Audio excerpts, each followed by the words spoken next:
Hi friends, வாங்க நம்ம இன்றைக்கி க்ளீனிங் வீடியோ தான் பார்க்க போகிறோம். ஃபஸ்ட்டு கிச்சன் க்ளீன் பண்ணுறது தான். கொஞ்சமாக விம் ஜெல் விட்டுட்டு அதுக்கப்புறம் லைஜால் கொஞ்சோன்னு சேர்த்து ரெண்டும் க்ளீன் பண்ணோன்னா நான் கிரானைட் வந்து நல்லா ஷைனிங்காக நல்லாயிருக்கும், எண்ணெய் பிசுக்கு இல்லாமல் நல்லாயிருக்கும்.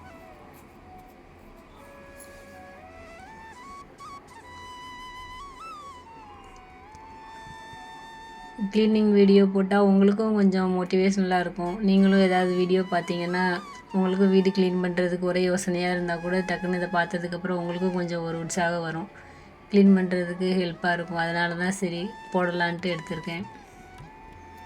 இதோட தொடர்ந்து பூஜை வீடியோவும் போடலான்னு தான் பார்த்தேன். அதுக்கப்புறம் ரொம்ப லாங்காக இருக்கும்னு சொல்லிவிட்டு க்ளீனிங் மட்டும் தனியாக போட்டுட்டு அதுக்கப்புறம் ஃப்ரைடே அப்போ அது தனியாக போடலாம் பூஜை பண்ணதுன்னு சொல்லிவிட்டு இதை மட்டும் எடுத்திருக்கேன். இப்போ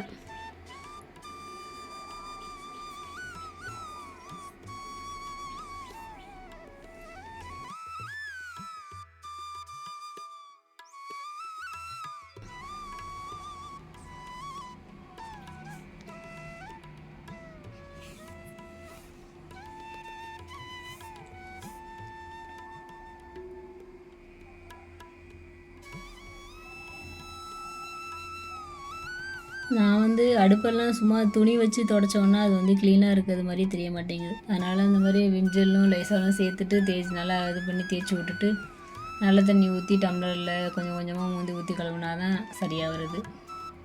தொடச்சி விட்டோன்னா அது அந்தளவுக்கு க்ளீனாக இருக்கிறது மாதிரியே தெரிய மாட்டேங்குது. போர் வாட்ரு யூஸ் பண்ணாலும் அது வெள்ளையாக திட்டாக பிடிச்சிக்கும். அதனால் நல்ல தண்ணி தான் எப்போயுமே காவேரி வாட்டர் தான் யூஸ் பண்ணிவிட்டு தொடச்சிக்குவேன்.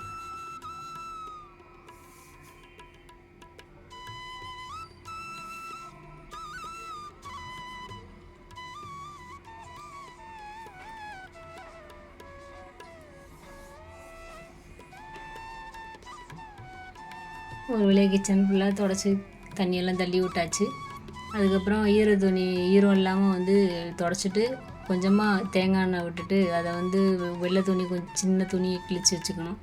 அதை வச்சு ஃபுல்லாக அப்ளை பண்ணி விட்டுட்டோன்னா டைல்ஸ் வந்து இந்த வெள்ளையாக ஒரு மாதிரியாக இல்லாமல் நல்லா கருப்பாக புதுசாக வாங்கினது மாதிரி நல்லாயிருக்கும் பார்க்குறதுக்கு. ஸ்டவ்வுமே சுத்தமாக ஈரம் இல்லாமல் தொடச்சி விட்டுட்டு அப்புறம் மாவு கரைச்சிட்டு கோலம் போட்டுக்கலான்னு ரெடி பண்ணிகிட்டு இருந்தேன்.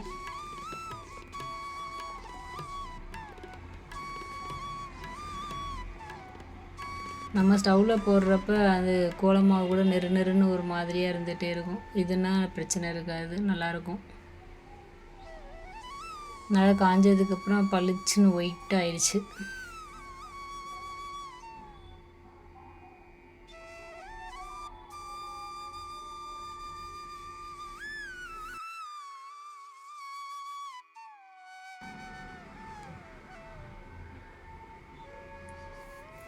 நம்ம வீடியோ பார்த்துட்டு சப்ஸ்கிரைப் பண்ண எல்லாத்துக்கும் ரொம்ப ரொம்ப தேங்க்ஸுங்க.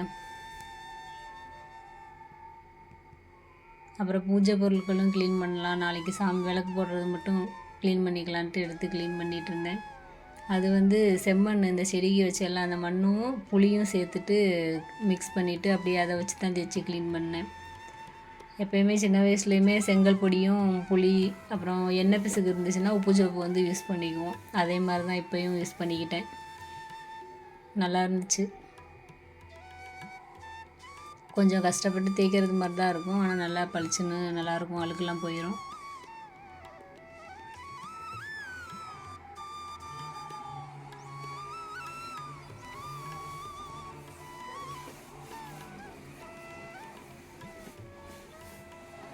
இது க்ளீன் பண்ணிவிட்டு அப்புறம் வீடுமே மாப்லாம் போட்டு விட்டுட்டு தான் ஒரே தான் எல்லாம் ஃபுல்லாக க்ளீன் பண்ணி வச்சுட்டோன்னா அதுக்கப்புறம் நாளைக்கு வெள்ளிக்கிழமை சாமி கும்பிட்றதுக்கு ஈஸியாக இருக்கும். வெள்ளிக்கிழமை எப்போயுமே வந்து வீடு துடைக்க மாட்டேன். வியாழக்கிழமை க்ளீன் பண்ணுறதோட அப்படியே வச்சுக்குவேன்.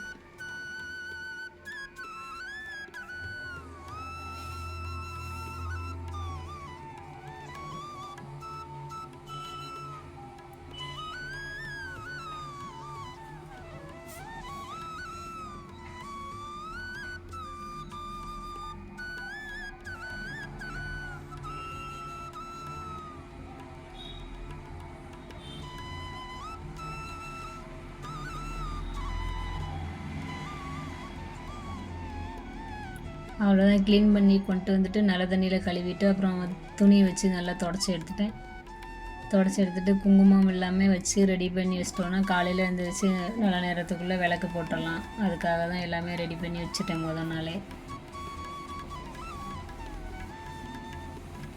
எப்போயுமே வெள்ளிக்கிழமை அப்புறம் குங்குமம் இது வச்சுக்கலாம், சந்தன குங்குமம்னு நினப்பேன். அப்புறம் அப்போ கண்டிப்பாக கொஞ்சம் லேட் ஆயிரும் வேலையெல்லாம் செஞ்சுட்டு இது பண்ணுறப்ப. அதனால் சரி முதல் நாளே வச்சிட்டோன்னா நல்லா காஞ்சும் இருக்கும், ரெடி ஆகிருக்கும்.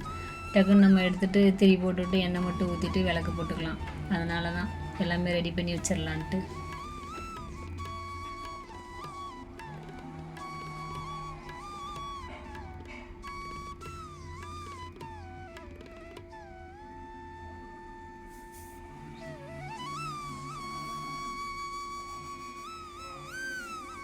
நம்ம வீடியோ இவ்வளோ நேரம் பொறுமையாக பார்த்த எல்லாத்துக்கும் ரொம்ப நன்றி. இந்த வீடியோ பிடிச்சிருந்துச்சுன்னா சப்ஸ்கிரைப் பண்ணுங்கள், ஷேர் பண்ணுங்கள். தேங்க்ஸ் ஃபார் வாட்சிங்.